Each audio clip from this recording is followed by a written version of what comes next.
Hi friends, వేయించిన సేమియా, నానబెట్టిన సబ్బు బియ్యం, ఎండి ద్రాక్ష, 4 ఏలక్కాయలు, జీడిపప్పు, జున్నుపాలు, వీటితో నేను ఇప్పుడు పాయసం చేసుకోవాలనుకుంటున్నాను.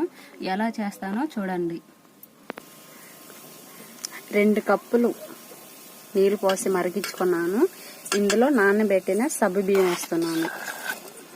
ఈ కాసేపు మరిగాక సేమియా వేసుకున్నాను.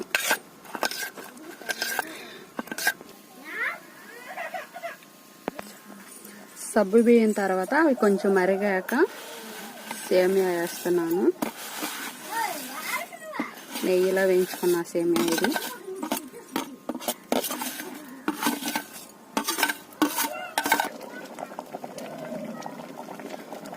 నేను 1 కప్పు చక్కెర తీసుకున్నాను. తీపి ఎక్కువ తినాలనుకున్న వాళ్ళు 1.5 కప్పు వేసుకోండి.